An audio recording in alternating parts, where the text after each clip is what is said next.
Hola gente, ¿qué tal? ¿Cómo están? Bienvenidos una vez más al canal de Filosofía en Marcha y en esta ocasión tenemos el honor de tener esta conversación, esta entrevista con el doctor Ricardo Poiersin. Pablo Poiersin es doctor en Filosofía por la Universidad del Salvador en el área de San Miguel. Es también docente e investigador. Trabajó durante varios años, desde 1996 hasta el 2011, en el Centro de Estudios Filosóficos de la Academia Nacional de Ciencia de Buenos Aires, desarrollando temas de investigación en torno al pensamiento de Heidegger y especialmente en la temática de la filosofía ambiental. Fue también becado por la Universidad de Eichstätt en Alemania en el año 1999. Pertenece al grupo denominado El Nuevo Pensamiento. También es profesor asociado de la Fundación Centro Psicoanalítico Argentino, sobre la cual hemos mencionado también acá en el canal porque hemos contribuido también con cursos en esta fundación. Es autor del libro Naturaleza y Ecosofía en Martin Heidegger, del cual vamos a hablar un poquito más adelante, y de diferentes libros en coautoría en los cuales nos vamos a centrar en esta conversación, en esta entrevista. Es titular de la cátedra Filosofía de la Naturaleza, o no sé si seguirá actualmente esa cátedra, ahora le vamos a preguntar al profesor, y también está en IPC Textos en la Universidad de Buenos Aires. Bienvenido, Ricardo, ¿cómo estás? Hola Lucas, ¿cómo andas? Muchas gracias por la invitación. ¿Cómo te va? ¿Cómo andan? Bien, bien, muy contento de que estés acá en esta conversación conmigo y obviamente de poder grabar esta entrevista para el canal de filosofía que realmente viene creciendo un montón y me agrada poder tener esta oportunidad de tener esta conversación. Ricardo, me has regalado este texto hace un tiempito, lo he leído. Es un texto que se llama Heidegger y la cuestión ecológica. Trabajás con Gianni Bátimo, con Mónica Giardina, que si mal no recuerdo fue tu directora de tesis en el doctorado, me corregirás. Y también está el prólogo de Dina Picotti, quien ha trabajado en distintas traducciones sobre texto de Martin Heidegger también. Sí, mi directora de tesis en realidad fue Dina Picotti Ah, y Mónica Giardina fue parte del tribunal en la defensa de la tesis. Sí, tal cual. Con Mónica bien. tenemos una relación de amistad ya de hace tiempo, décadas, y bueno, y siempre la pasión hacia Heidegger y toda su herencia, ¿no? Entonces, bueno, ella colaboró en este libro y por supuesto el gran aporte para mí fue de Gianni Bátimo, que se prestó con un artículo y me presto yo, digamos, de ser junto con Mónica los únicos autores argentinos, hasta donde yo sé que hemos escrito algo con Bátimo, ¿no? Lo cual no es de menor importancia. Un Sí, autor digamos para mí que, muy sí, sí, sí. importante, ¿no?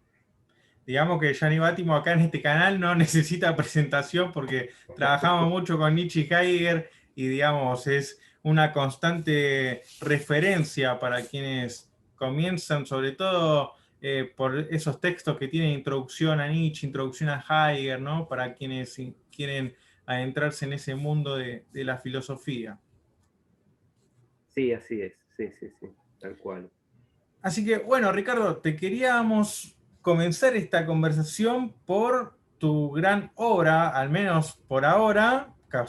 Seguramente nos sorprenderás en otro momento con algún otro texto imponente, como es Naturaleza y Ecosofía en Martin Heidegger del año 2014. No sé si lo tenés ahí a mano para mostrar la tapa del libro. Sí, acá está, a ver si se ve. ¿Se llega a ver? Ahí vemos, sí, sí, perfecto.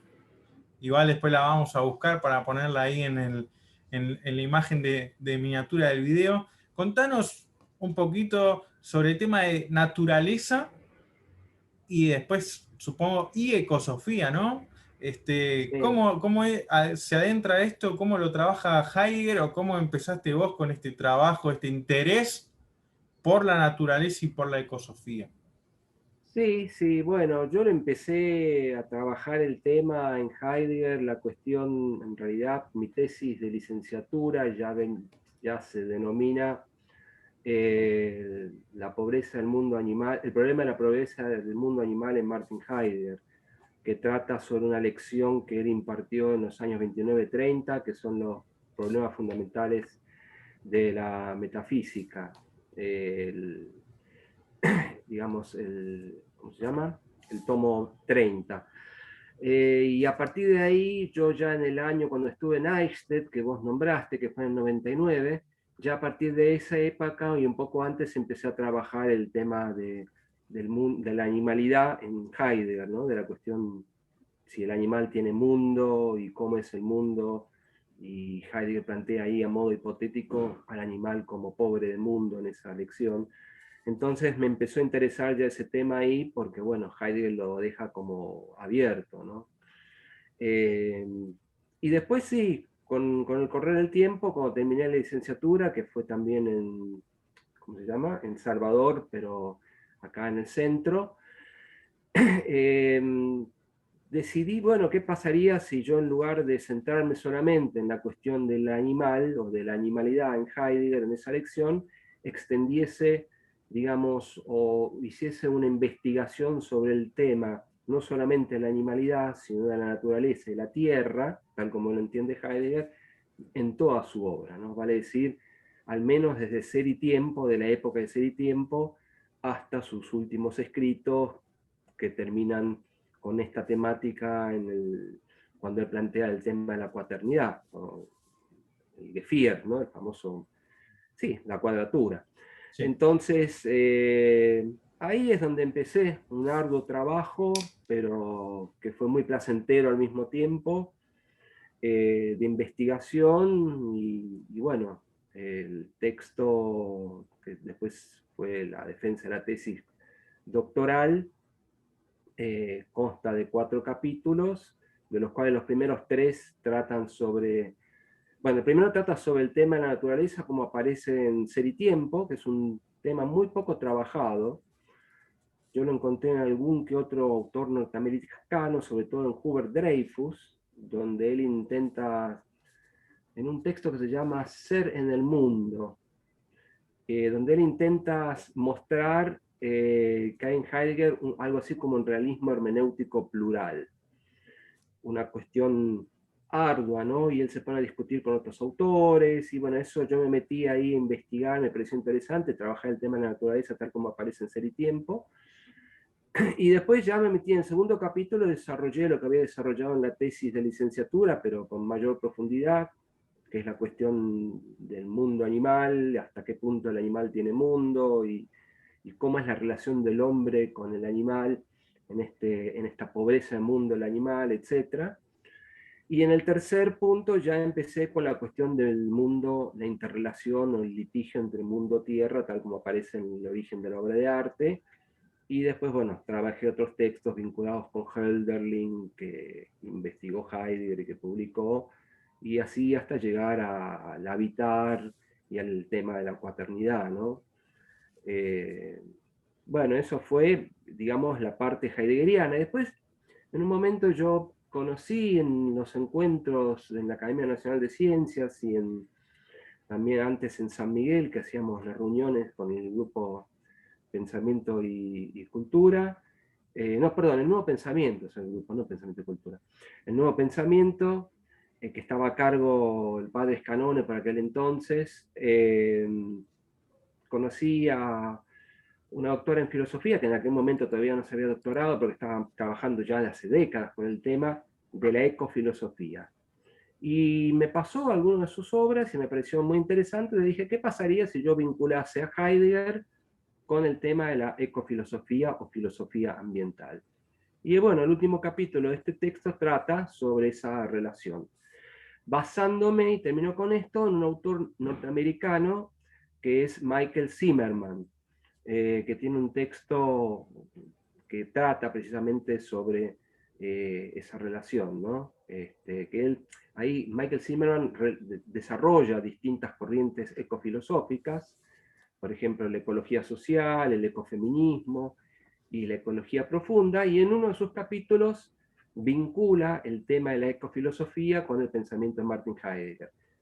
Muy puntualmente, pero a mí eso es como que me sirvió como guía. Yo dije, bueno, todo el tema de la naturaleza y la tierra que he trabajado, de la animalidad que he trabajado en Heidegger, lo puedo vincular pone el tema de la filosofía ambiental, como para situar a Heidegger a un lado también, con un lado también más pragmático, si se quiere decir, ¿no? Si se puede decir de alguna manera, ¿no? Tratar de bajar un poco el pensamiento de Heidegger a las cuestiones filosóficas, etc. Y bueno, y así surgió el libro. Fue un libro que fue trabajado durante unos, calculo yo, 7, 8 años. Después fue defendido como tesis y después fue publicado en esta editorial y bueno. eh, Sí, hemos estado allí en la presentación, lo eh, recuerdo, así que bien, bueno, felicitarte de vuelta también por esa publicación y que, digamos, se ve en las librerías de Buenos Aires ese libro y el otro que en colaboración con Bátimo y Mónica Yardina también, a uno que le gusta recorrer las librerías, revisar los materiales, las cosas que aparecen, siempre uno encuentra ahí alguno de estos textos tuyos, así que es una alegría también. Te quería consultar, me quedó una pregunta ahí un poco que me dio curiosidad, es el tema de, finalmente, el animal es pobre del mundo, nosotros somos pobres en reconocer ese mundo del animal. Eso es como que es una pregunta que me quedó en esto que estabas explicando. sí. Mira, a mí me pareció apasionante el tema como lo plantea Heidegger porque no lo termina de resolver. Mm, Entonces eso es lo que me parece interesante. Yo creo que lo interesante, sí, digamos, cuando uno investiga a un autor, es no solamente tratar de comprenderlo, cosa ya que es tarea difícil, ¿no? Sino también tratar de encontrar sus contradicciones y ambigüedades. Y una de estas ambigüedades en las que cae Heidegger, no es la única, es el tema del mundo del animal, si acaso el animal tiene mundo y cómo. Y Heidegger ahí inventa, digamos, o se le ocurre, crea, en esa lección del año 30, no digo una categoría, porque no sería, digamos, del todo prudente filosóficamente hablando sobre Heidegger, pero crea una conceptualización o un término que lo refiere a otros dos. Él dice, la piedra es carente de mundo, el animal es pobre mundo y el hombre es configurador del mundo. De mundo. Es decir, estamos todavía en el Heidegger previo al viraje, a la Quere, que se dará pocos años después, todavía muy situado dentro de la temática de ser y tiempo, donde ahí sí se extiende bastante sobre el tema del mundo circundante y lo que es el mundo en relación al Dasein, pero en esta lección él lo pone como hipótesis de trabajo, para finalmente dejar la cuestión abierta e incluso ambigua, ¿no? Porque Heidegger, y esto yo lo señalé en otras, bueno, en otras charlas que he hecho, Heidegger tiene una gran influencia en este texto y en otros también, de un gran biólogo de principios del siglo XX que fue Jakob von Uexküll, que escribió mucho sobre el tema de la animalidad y de los mundos de los animales y de los Umwelten, ¿no? De los mundos circundantes, de los seres vivos.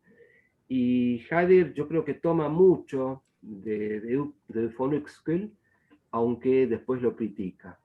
Entonces, la tesis o esta hipótesis que sostiene Heidegger el animal en cuanto pobre mundo, finalmente queda abierta en ese texto, aunque después en otros libros de Heidegger, como por ejemplo la Carta sobre el Humanismo y otros textos más, él ya directamente dice que el animal no tiene mundo, o sea, le niega esa posibilidad al animal.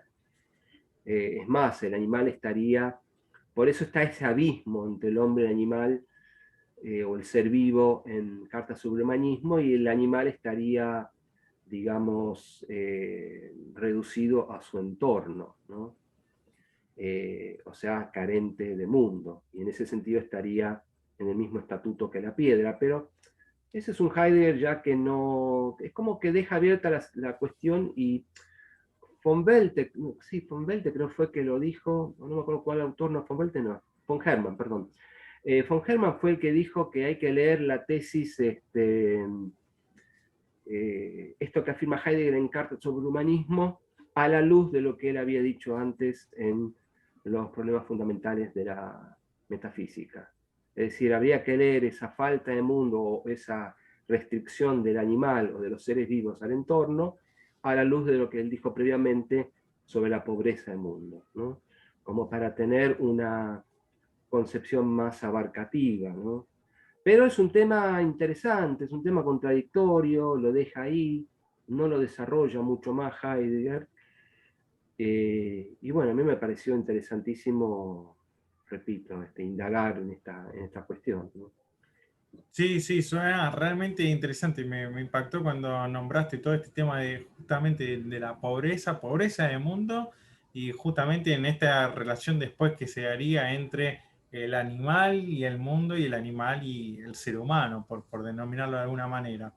Estuviste en estas respuestas que nos estabas compartiendo, mencionando algunos autores como Dreyfus, como Zimmermann, von Hermann, incluso como referencia. ¿Qué otras influencias hay, digamos, detrás de tu trabajo sobre naturaleza, el tema de la naturaleza y la ecosofía en Martin Heidegger? ¿Qué otras referencias tomás para tu trabajo?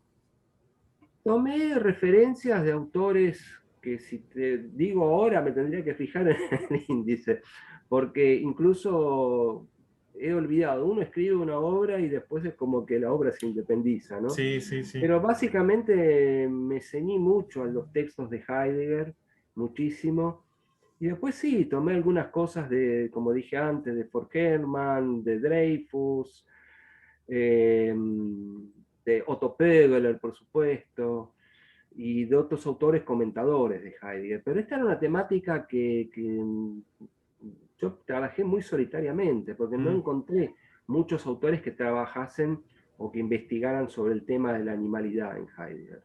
Realmente son pocos. El que después le da una vuelta de tuerca muy interesante al tema y lo critica Heidegger, pero de alguna manera profundiza en este tema, es Derrida, Jacques Derrida, ¿no? Mm. Con el animal que ahora estoy siguiendo y otros textos más. Y Derrida sí, me parece como que concluye aquello que Heidegger deja abierto y ya se mete con una apuesta mucho más fuerte y mucho más jugada. Pero en aquel momento yo te digo que dejando estos comentadores como Pögeler y otros, y von Hermann, por ejemplo, yo trabajé mucho solitariamente, ¿no? O sea, sí hice referencias a otros autores, pero no... Sí, algunos autores norteamericanos, ahora que recuerdo. Bueno, hubo varios autores norteamericanos a los cuales que eran desconocidos acá. Bueno, Claro, porque ahí por mi ejemplo, pregunta apuntaba a esto, ¿no? Como decía, es un tema que uno, bueno, puede imaginarse en Heidegger trabajar el tema de la metafísica, trabajar el tema del Dasein, de la angustia, ¿no? Como que decir, bueno, son temas que uno reconoce que en las universidades, en determinados círculos se trabaja, pero no escucha así el tema de la naturaleza y mucho menos años antes. Entonces, digo, me imaginaba que habría sido un trabajo arduo el conseguir material, el buscar realmente autores que se enfocaran en el tema y que puedan contribuir a tu investigación. sí, vos pensás que esto fue pensado a partir de los 2000 y los primeros años. Entonces, si bien ya había internet, no había todavía un manejo, no estaba tan globalizada la cuestión como hoy en día, no estaban todavía las redes sociales como las están hoy, y uno no tenía tantos referentes. Hoy en día por ahí encontrás más referentes, incluso en Facebook o en otra red social. Entonces lo que yo hacía era googlear, buscar autores y por ahí encontraba, por ejemplo, llegué a encontrar Earth and Gods, an Introduction to the Philosophy of Martin Heidegger, estoy leyendo acá en el índice, de Vincent Vicinas, que es un autor norteamericano desconocidísimo acá. Y en aquel momento yo tenía una conocida amiga mía que vivía en Canadá y le pedí el texto para que Mm. directamente, si me lo podía fotocopiar de la biblioteca de la Universidad ahí, de Montreal, y se me lo podía mandar, cosa que hizo, ¿no? Lo mismo que los textos de Zimmermann, que los conocí gracias a Alicia Bugallo, y bueno, después el texto de Dreyfus y de Shatsky, y de otros autores más, ¿no? Ya volviendo más para estos lados, bueno, Joseph Koppelmans, el tema de la verdad en Heidegger, es decir, Arturo Leite también, algo de Félix Duque, y sobre todo Hubert Dreyfus. Pero te digo, fueron más que nada autores que me ayudaron a una cuestión que elaboré bastante en soledad y con mucha búsqueda, ¿no? Sobre todo en aquellos tiempos. Está bueno que compartes esa experiencia porque ya de por sí el trabajo del filósofo es bastante solitario en muchos Sí, sentidos, así que y el tema ayudó a que sea un poco más arduo el trabajo, ¿no? no, no, incluso yo me preguntaba, pero ¿qué estoy haciendo, no? Porque el tema de la animalidad y de la tierra, la naturaleza, esta diferencia en Heidegger, que, bueno, eso después ya con el tiempo se puede ver, ¿no? O sea, ya hay más investigaciones que en aquel momento, pero digo, ¿en qué me estoy metiendo?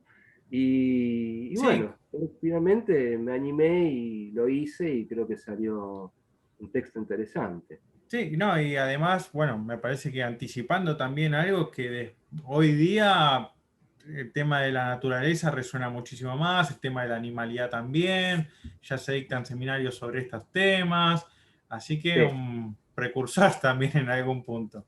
Bien, Ricardo, sí, me gustaría pasar a este texto que tu artículo se denomina El llamado de la tierra y de la animalidad después de la muerte de la naturaleza en Heidegger y la cuestión ecológica de este texto.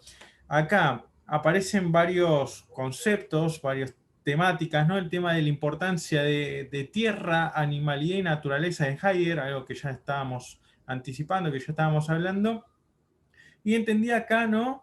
Lo formulo como pregunta, es, ¿la Tierra es lo que permite que haya animalidad y naturaleza? En esta lectura que yo iba siguiendo de tu artículo, me da la sensación de entender a Tierra como aquello donde se tiene que arraigar, se tiene que fundar esa morada y es lo que en realidad permitiría que haya naturaleza y dentro de esa naturaleza animalidad también. sí, yo encontré un vínculo entre lo que es el tema del ser vivo o del animal o la animalidad en Heidegger con la cuestión de la tierra. Porque tanto en el animal, por ejemplo, esto vuelvo a la lección de los conceptos fundamentales de la metafísica, en el acompañar el animal con el hombre, en el ir con, ¿no? Eh, que es que incluso Heidegger habla de un Mitsein, un ser con, ¿no? Y también lo digo en alemán, un Mitgehen, que sería un ir con. Primero es muy interesante que Heidegger ahí se contradiga y luego de ir y volver y preguntarse si hay mundo y hasta qué punto el mundo es pobre en animal, sin embargo utiliza la noción o la terminología de que entre el hombre y el animal hay un Mitsein, hay un ser con. O sea, lo cual implicaría que hay cierta apertura del animal hacia el ser, cosa que Heidegger después niega. Pero incluso en el Mitgehen, en el ir con, eh, en este ir con hay un rehusamiento ya del animal. Heidegger en esa lección se pregunta, por ejemplo, en un momento hace como una reflexión, una meditación, y la pone en una de las páginas de esa lección, y dice, bueno, nosotros subimos las escaleras. Y dice, el animal sube la escalera, pero se le manifiesta al animal o tiene experiencia, Erfahrung, de la escalera como als escalera, y Heidegger lo niega enfáticamente. Entonces hay como un acompañarnos o un acompañar del animal al hombre que a su vez es un rehusamiento. A mí eso me dio mucho para pensar porque ese rehusamiento yo después lo encuentro en la interrelación y en el litigio o en la lucha tal como aparece el tema del mundo y la tierra en el origen de la obra de arte. Entonces, de algún modo, yo remití el tema de los seres vivos, incluso esto creo que es citado, no me acuerdo ahora en qué página, en el origen de la obra del arte, y también es comentado por von Hermann, un ensayo que él tiene, donde von Hermann dice, bueno, en definitiva, la Tierra sería el albergue de los seres vivos, ¿no? Entre los cuales estarían los animales, los vegetales, bueno, todo aquello que entendemos por ser vivo no humano. Entonces, y la Tierra precisamente es aquello que se muestra rehusándose. Entonces, me pareció interesante tener en consideración esta relación entre animalidad y naturaleza, que siempre se manifiesta en un determinado mundo, ¿no? Sabemos posteriormente que en Ser y Tiempo, mejor dicho, sabemos que después de Ser y Tiempo, Heidegger ya no habla de un mundo, sino de mundos, ¿no? Eh, por eso la obra de arte siempre descubre o nos manifiesta un determinado mundo. Sí, y además después con este juego de las palabras que van apareciendo de animalidad, naturaleza, el tema de la ecología, hay algo que me interesó bastante remarcar que es característica de la denominada ecología del resentimiento y que pareciera haber una relación en esta ecología del resentimiento con la muerte de Dios y obviamente con el nihilismo, el tema del sujeto moderno, el espíritu de venganza y ciertos saberes técnicos. ¿Qué sería esta ecología del resentimiento?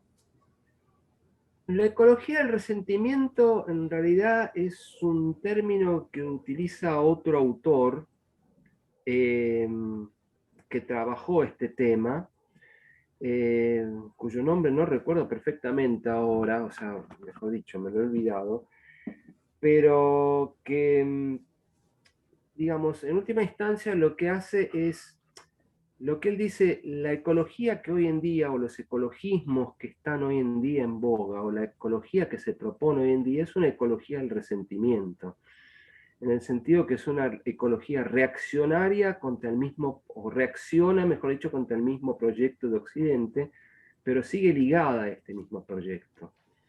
Entonces lo que yo traté de hacer es utilizar este término y tratar de esbozar una ecología o una filosofía ambiental o un pensamiento ambiental a partir de la herencia heideggeriana y de lo que se puede leer ahí en sus textos, eh, donde la palabra ecología en Heidegger solamente aparece en esa lección. Solamente hay una sola vez que cita la palabra ecología Heidegger, que son los problemas fundamentales de la metafísica, eh, y después no lo utiliza nunca más. Pero la ecología del resentimiento sería la ecología de los grupos ecologistas propiamente dichos, ¿no? En ese sentido, como una reacción a un proyecto moderno, pero que todavía sigue ligado al mismo. En ese sentido, yo lo vinculé con el sujeto moderno, con el nihilismo y con cierto espíritu de la venganza. Y contrariamente a esto, intenté pensar a partir de Heidegger, bueno, una ecología que sea un proyecto dado ya desde la autenticidad, si se puede decir, ¿no? Y acá hay, en esto también, como que cuando yo leí Ecología del Resentimiento, me sonó también mucho a Nietzsche, ¿no? En Sí, esto de justamente, como también lo de pobre de mundo, decir, bueno, esa felicidad ingenua de los animales, habla Nietzsche también en la segunda intempestiva sobre la historia. Y acá aparece el tema del resentimiento y justamente, ¿no? Ese odio, ese resentimiento a la vida, en algún punto genera también toda una sistematización en esto que va a aparecer con la figura de Sócrates, que va a aparecer después con la figura de la ciencia y obviamente criticando a la modernidad. Es decir, en este uso, en algún punto también desmedido, en este uso resentido de aquello que la naturaleza nos puede aportar a nosotros para realmente tener una potencia vital más importante. Sí, bueno, aquello donde podemos fundar morada en esta tierra es lo que nosotros, por cierto resentimiento de la vida, terminamos destruyendo. Y entra también un poco en juego, me parece, con esto de los saberes técnicos y de la tecnificación, esta diferencia entre el pensamiento calculador y ese pensamiento meditativo también, ¿no? sí, sí, sí, sí, sí, sí, sí, sí. Sí, el tema de la naturaleza en Heidegger es muy interesante, es apasionante, ¿no? Porque de alguna manera el hombre moderno lo que ha hecho es reducir la naturaleza a- hacia un objeto y finalmente hacia mero paisaje. y es más, la naturaleza pasa a ser parte de esta gran maquinaria que es el funcionamiento de la imposición, de lo Gestalt, que esto Heidegger lo dice, ¿no? En la pregunta por la técnica, en el año 53, cómo aparece la naturaleza como un mero objeto de rendimiento. Mm. Entonces esto estaría muy vinculado todavía al proyecto moderno y obviamente al olvido del ser. En cambio, la cuestión de la Tierra, no sé si me anticipo un poco con esto, sería ya pensar, digamos, a la naturaleza desde el salto o desde el otro inicio, o ya a partir de la donación del evento o del Ereignis, del evento, del acontecimiento apropiador, ¿no? Y ahí yo pienso ya la relación de mundo-tierra, humanos y divinos, tal como se da en la cuaternidad. Es decir, aparece otra noción de naturaleza una vez que el evento, digamos, ha relampagueado en este mundo dominado por la unidimensionalidad tecnocientífica, por decirlo de alguna manera, ¿no? Donde todo es reducido a mera mercadería y objeto de consumo, etc. Incluyendo, por supuesto, la naturaleza y al hombre, y a Ahora, todos los seres vivos. qué interesante esto también de decir, bueno, ver a la naturaleza como objeto de rendimiento cuando después de un Chulhan va a decir, bueno, nos convertimos en sujetos de rendimiento. O sea, ya no sometemos a lo otro, sino que nos sometemos a nosotros mismos en esa misma maquinaria, ¿no?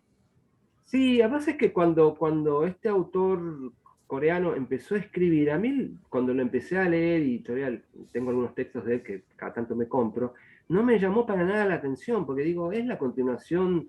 casi lógica de lo que ha planteado Heidegger, ¿no? O sea, finalmente es más que obvio que terminamos siendo nosotros parte de esta maquinaria y terminamos siendo sujetos de rendimiento.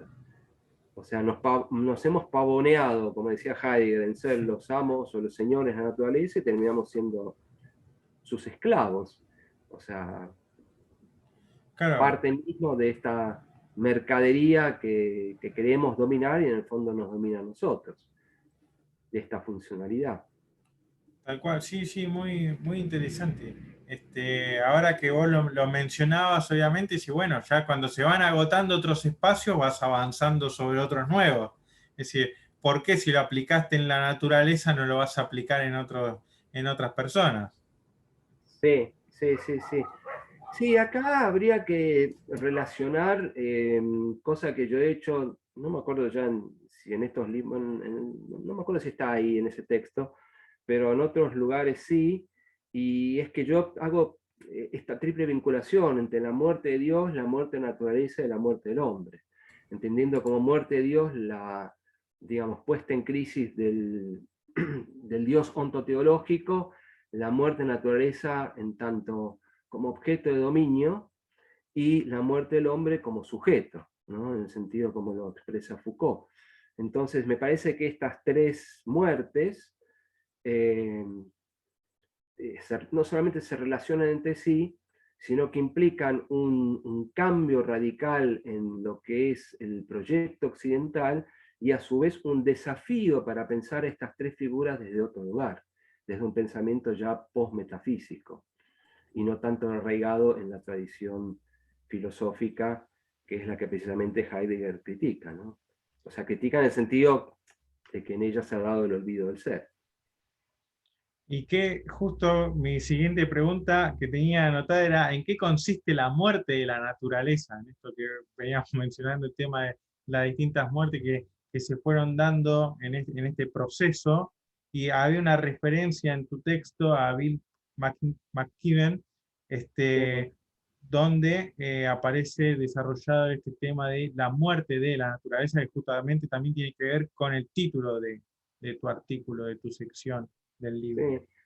Bueno, el texto de Bill McKibben, a ver, Bill McKibben es un periodista y es un investigador y está dentro del, hasta donde yo sé, es representante del Partido Demócrata en los Estados Unidos. Y este creo que es su primer libro, uno de sus primeros libros, The End of Nature, en el sentido del fin, de la finalización, del acabamiento de la naturaleza, ¿no? Donde él lo que dice es que la naturaleza independiente, o sea, la naturaleza autónoma ya ha perdido su independencia. Ha sido tanto nuestro afán de dominio y de conquista que finalmente no hay lugar en el planeta donde no tenga ya una huella antrópica. Esto muchos años después lo van a ir trabajando otros autores, que yo estoy, como Bruno Latour, por ejemplo, y esto también aparece en obras de Sloterdijk en gran parte, con el tema del clima. Pero lo que en aquel momento me llamó la atención, este texto de Bill McKibben, que cayó de casualidad en mis manos también gracias a Alicia Bugallo, que lo estaba leyendo, y dije, ¿qué estás leyendo? El fin de la naturaleza, a ver, préstamelo. Me lo prestó, lo fotocopié y me quedé fascinado porque el tipo muestra, el autor muestra cómo, digamos, la conquista y el progreso humanos llevó precisamente a que la naturaleza perdiese su autonomía, su independencia. Es decir, para los antiguos, para los medievales, la naturaleza era algo independiente del hombre, y esto le otorgaba un aura de sacralidad. Incluso para las culturas no occidentales, la naturaleza es, bueno, la Pachamama se podría decir. Es algo incluso que trasciende, por utilizar un lenguaje todavía metafísico, y posee un poder sobrehumano, y es donde se albergan y se manifiestan los dioses. En cambio, con el devenir del proyecto moderno en el siglo XX, ha sido tanto el carácter antrópico que ha desplegado el hombre, que no queda lugar ya en el planeta, en la Tierra, que no tenga nuestra huella. Y esto me pareció, y al autor le pareció terrible, porque hoy en día la lluvia puede caer, la tomamos como un efecto natural, pero esa lluvia ya tiene, digamos, manifestación de efectos industriales. ¿Se entiende? Tremendo, tremendo. Claro, claro. Puede ser una lluvia, puede ser algún otro fenómeno natural, incluso un terremoto, un maremoto, un huracán, eh, etc. Ya, Entonces, discúlpame, ya no sí. sería como una manifestación de la naturaleza por la naturaleza misma, sino como un efecto causado ya por la intervención humana. Sí, hay una contaminación entre lo humano y lo natural. Es como, no exagero al decir que es algo monstruoso, digamos, ¿no? Es como una nueva noción que hay que pensar, una nueva categoría que hay que pensar, esto de la naturaleza. Ya no se puede pensar la naturaleza sin el efecto antrópico. Así como antes no se podía pensar al hombre sin naturaleza. El hombre es un animal racional, y lo que lo distingue, decían los antiguos, incluso los medievales, era su capacidad intelectual, su capacidad de entendimiento, su nous. Pero bueno, tenía el cuerpo que pertenecía corporalmente a la naturaleza, y en eso no se distinguía de los demás animales. Pero hoy en día podemos decir que la naturaleza ya no tiene esa independencia, ese carácter de autónomo, porque el efecto antrópico ha sido tal que prácticamente se ha desplegado por todo el planeta. Quizás existan algunos territorios, no sé, en la Antártida o en el Polo Norte, en el Polo Sur, donde no haya llegado, pero aún así es muy difícil. Yo creo que ya el efecto antrópico, que en realidad, para ser más justos, hay que decir tecnoantrópico occidental, ¿no? Es tan fuerte que se ha expandido en todo el planeta. Y Y fíjate vos que ya se está expandiendo fuera del planeta con todas claro, las cosas que estamos mandando, satélites, sí, cohetes, sí, sí, sí. y otras cosas más. Claro, no, y también pensar, Ondas a Marte, a Venus, vaya a saber dónde. claro, qué importante también ahí la tarea del filósofo, de la filosofía, de poder interactuar con otras áreas, con otras especialidades, para pensar todo en este tema en puntual y en muchos otros, ¿no? Pero decir, quizás la visión, cierta investigación, hay un gran aporte que puede hacer el filósofo o la filosofía a estos ámbitos que uno podría decir, bueno, tendría que ver con los estudios geográficos o sociológicos, ambientales, más propiamente científicos, más cuantitativos, pero ya pensándolo desde el punto de vista del existencial o ontológico y demás, es decir, bueno, hay un gran aporte ahí para hacer en toda esta área. Sí, sí, sí, yo creo que sí, y muchísimo. Y aparte es un tema que todavía no tiene la relevancia política adecuada, porque digamos, los políticos o aquellos que se dedican a la filosofía política todavía piensan, digamos, la naturaleza y la relación del hombre con la naturaleza desde categorías modernas. En cambio, esto ya implica un corrimiento de lo que es la modernidad tal como ha sido dada, donde todavía había una relación de sujeto y objeto, pero donde ese objeto era independiente en principio del sujeto. En cambio, hoy en día ya hay una interrelación y una contaminación del sujeto por el objeto y viceversa, que precisamente ese es el desafío para el pensamiento contemporáneo. Y fíjate que acá también se juega toda una idea que tiene que ver, por ejemplo, con la idea de verdad. ¿Cómo definir la verdad? ¿No? Ya no podemos pensar la verdad como adecuatio, como lo pensaba Aristóteles y Santo Tomás, y que prevaleció durante mucho tiempo en el pensamiento nuestro, ¿no? Como adecuación del intelecto a la cosa. Porque en realidad ya la cosa está contaminada por nosotros mismos. Entonces, es muy interesante esto, ¿no? Digamos, así como la cosa está contaminada epistemológicamente, así la lluvia está contaminada antropotécnicamente. Entonces, no es que no haya fenómenos naturales, por supuesto que los hay. Y estos fenómenos, no por ser sí, no por caer en el dominio o bajo el dominio antropotécnico, son más controlables, sino por el contrario, pueden llegar a ser incluso más incontrolables, ¿no? Esto es lo que ya planteó Bill McKibben en su momento. Por ejemplo, el río al cual él se iba a bañar, que era, no me acuerdo qué parte del sur, creo que de los Estados Unidos, o cerca de Nueva York, la verdad que no sé, no recuerdo, dice que era un lugar campestre, que él iba de chico. Bueno, ese río ya, parafraseando Heráclito un poco, no es el mismo río, no porque el río cambia a cada momento, sino porque ese río ya tiene una huella antrópica. Ya hay vestigios de maquinarias de barcos, de aceite, Claro. botellas, plástico, ¿no?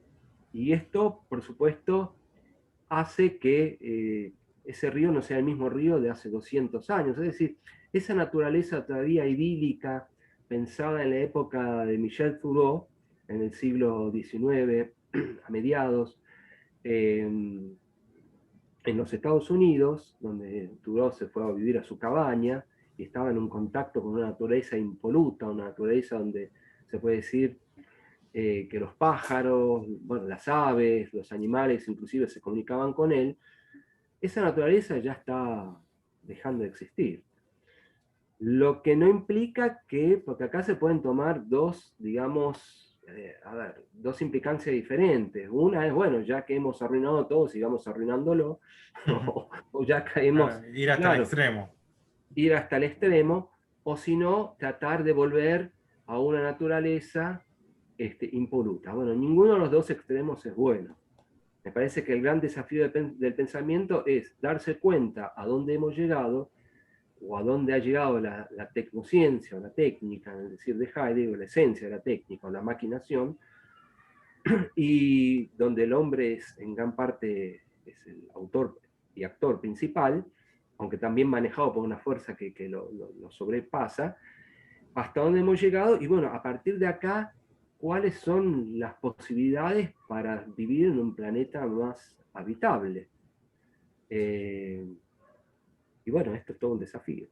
Sí, además esto pensándolo, porque en tu libro aparece esta cuestión de la tensión entre dos sentimientos, ¿no? El de la tristeza y la alegría. Y también este vínculo que nosotros tenemos, eh, calculador o de dominio sobre la naturaleza y después, bueno, también como mencionábamos Leján, sobre nosotros mismos, volviéndonos sujeto de rendimiento y volviendo objeto de rendimiento a la naturaleza, tampoco es que alcanzamos una satisfacción plena o un estado de felicidad, si se quiere, en sentido aristotélico, demás, sino que es una época, podríamos decir, abrazada por cierta tristeza. Es decir, bueno, ¿cómo condiciona nuestras relaciones esta predominancia de la tristeza en nuestro día a día, en nuestra vida cotidiana?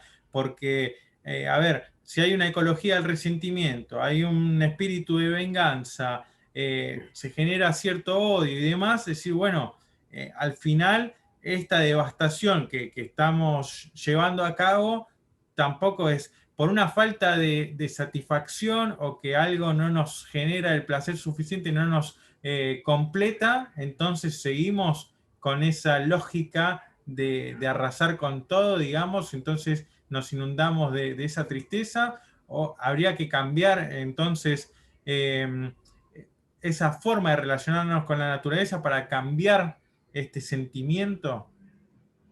No, hay como dos corrientes que estás mencionando vos que me estoy acordando. Uno es el aceleracionismo, que viene a decir esto, bueno, hay que, en lugar, estamos yendo a 100 kilómetros por hora. Bueno, en lugar de frenar, aceleremos hasta donde llegue el auto, ¿no? Pongámoslo a fondo, ¿no? Aceleremos, sigamos con la técnica, sigamos con... Que Sloterdijk un poco apuesta a eso, pero desde otro lado, ¿no?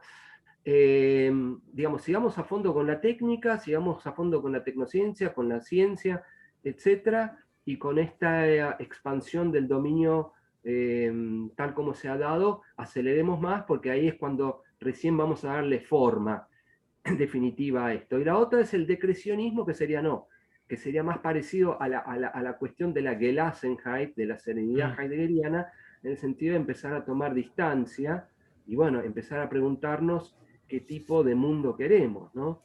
Y en este caso, bueno, ahí también hay una apertura hacia culturas no occidentales, a culturas, qué sé yo, a las culturas de los pueblos originarios u otras culturas africanas digamos, que no tengan que ver con la cultura occidental europea y norteamericana. Están estas dos posibilidades. En mi caso, yo simplemente las muestro, te las digo ahora, pero creo que el problema es más complejo todavía, porque digamos que me parece que estamos ante un gran desafío del pensamiento. Y en el fondo de lo que se trata es cómo generar las condiciones de posibilidad para una nueva resacralización del mundo. Esto sería como para mí el gran desafío. Bien, bien. Y justamente en relación a esta, volver a sacralizar la tierra, ¿no? Hay una referencia en Heidegger en tu texto que dice, la tierra calla. Entonces yo me preguntaba, bueno, esto quiere decir entonces que la tierra habla. Y si también ese callar es un estar hablando, ¿qué nos está diciendo la tierra? Sí, ¿por qué calla la tierra en esta destrucción? Dice Heidegger en los aportes a la filosofía. Es muy lindo el punto ese en que él habla y desarrolla, va mostrando ahí cómo la fisis, que era la morada y el albergue para los dioses, después se fue convirtiendo en un ente creado, naturaleza creada, después pasó a ser objeto de certeza y de dominio para el hombre moderno, y hoy solamente termina siendo reducida a mero paisaje para el esparcimiento. Estoy pensando, por ejemplo, en las plazas de la Reta. Digo, para darle un toque de humor al tema, ¿no? Sí, Porque sí, es sí. bastante, incluso los parques nacionales o los lugares donde se quiere mantener cierta naturaleza impoluta, yo no digo que esté mal, pero y reconozcámoslo, está muy bien que se haga y que ahí no se talen más bosques y que se mantenga el hábitat y el ecosistema y los animales que ahí habitan o pueblan, etcétera, pero no deja de ser un proyecto ya humano. Es decir, hay como una toma de conciencia un poco tardía de lo que hemos hecho. No sé, ¿qué me estabas preguntando vos recién? Sí, sí, esto de, bueno, justamente en este de la tierra calla ante esa destrucción, es decir, bueno, ¿cuál es ese mensaje de la tierra en su silencio también? Está muy bueno eso. Yo me quedé pensando, porque vos me habías anticipado un poco esta pregunta, y me quedé pensando, yo creo que el silencio de la tierra es como el silencio del pobre, ¿no? Aquel que está en un estado de miseria, un poco lo que describe Levinas, o un poco no, bastante el pensamiento de Levinas cuando habla del rostro Mm, del otro, ¿no? También podría hablarse, salvando las distancias, del rostro del animal, o podría hablarse del paisaje de la naturaleza.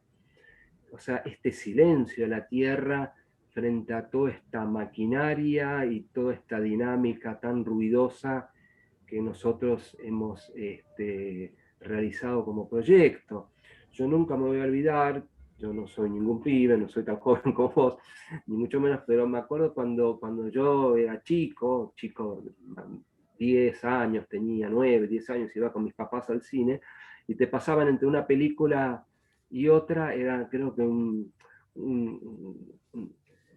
algo así como noticiero argentino, enfoques argentinos, no me acuerdo bien el nombre, y en blanco y negro, ¿no? Y era como una especie de informativo en 5 minutos que te pasaban entre una película y otra sobre distintas cuestiones, muchas veces vinculadas con el desarrollo de la industria y de las distintas empresas. Y en eso, me acuerdo, nunca me voy a olvidar, había un documental muy breve sobre el Chaco, sobre cómo se estaba entrando en el impenetrable, ¿no? Y cómo se estaba derribando ahí y destruyendo el ecosistema y la selva chaqueña. Y eso, desde ese discurso que te estoy hablando de los años 60, principios de los 70, se tomaba como una, como digamos, un discurso del progreso. Hoy en día nos agarramos la cabeza, ¿no? Cómo puede ser que hasta hace pocas décadas todavía se tomaba eso como algo beneficioso, positivo, que iba a traer felicidad, que iba a traer progreso, y nos damos cuenta que el hombre es un ser vincular y obviamente que si destruye su medio ambiente, que si destruye los animales o los organismos que lo rodean, se destruye a sí mismo. En ese sentido, volviendo un poco, que yo me dejaste pensando en lo que dijiste, en ese sentido se refiere McKibben a la tristeza, ¿no? Cómo este paisaje digamos, donde ya hay una huella antrópica, es un paisaje que nos trae tristeza contra la alegría que generaba espontáneamente, no sé, bañarse en un río, ir a montañas, o hacer una visita a un bosque, perderse en un bosque. Hoy en día esas experiencias prácticamente son inexistentes. De todas maneras, yo creo que, y termino por ahora con esto, que me estás preguntando, yo creo que el silencio entonces de la naturaleza es algo que la naturaleza de alguna manera nos está diciendo y que nos está como implorando para que esbocemos y que tomemos otro tipo de proyecto, ¿no? Para eso hay que hacer toda una larga reflexión y meditación en cuanto a qué es lo que queremos, quiénes somos y qué buscamos. Cosa que no es nada fácil porque obviamente el proyecto tecnocrático neoliberal vigente lo que quiere es acallar precisamente todas esas preguntas y no escuchar ese silencio de la tierra. claramente. Y además, cuando leí ese texto, recordaba esas palabras de Zaratustra, decía, bueno, es el último hombre y la última posibilidad de plantar la semilla y que crezca algo. Y Mm, cómo retoma Heidegger después esto de el desierto crece. sí, sí, es muy buena esa metáfora heideggeriana que toma de Nietzsche, sí. Sí. Así que, Ricardo, no me quedan más que palabras de agradecimiento por tu tiempo, por compartirnos tus experiencias de escritura del libro, de tu trabajo sobre investigación en el tema de la naturaleza. Obviamente es un tema que no resuena tanto como otros, entonces me parece más que importante poder compartirlo acá en el canal con toda la gente que siempre nos acompaña y están las puertas abiertas también del canal para cuando quieras compartirnos alguna otra de tus investigaciones, de tus lecturas y el trabajo que estás haciendo, sos siempre bienvenido. Bueno, te agradezco, ¿no? Realmente me siento acompañado porque, te repito, esto ha sido un trabajo largo, en soledad, buscando textos de autores que no eran conocidos acá, bastante azarosamente también. Y bueno, finalmente me doy cuenta que muchas de las cosas, o al menos algunas de ellas bastante importantes que he planteado, son temas que hoy en día están tomando más fuerza y se están planteando cada vez más, al menos en las redes, en los lugares quizás más marginales, pero también hay como una toma de conciencia, incluso en los medios, de la necesidad de frenar esta este proyecto demoledor y empezar a pensar desde otro lado.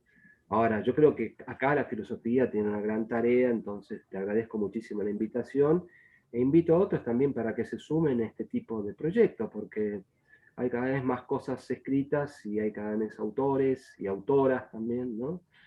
Que están planteando estas temáticas, ¿no?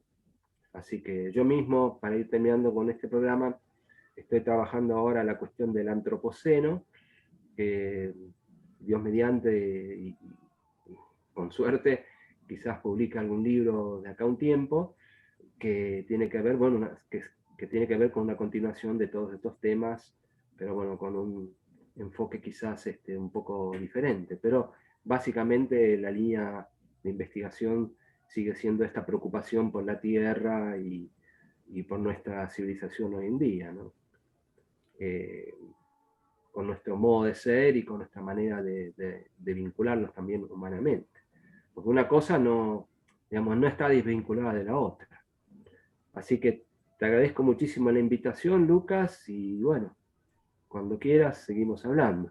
Por supuesto, vamos a estar atentos ahí a tu trabajo y espero que te haya sentido cómodo acá en la conversación, en esta entrevista y agradecerte, darte las gracias por todo, por compartir tu trabajo y te esperamos pronto también acá en el canal.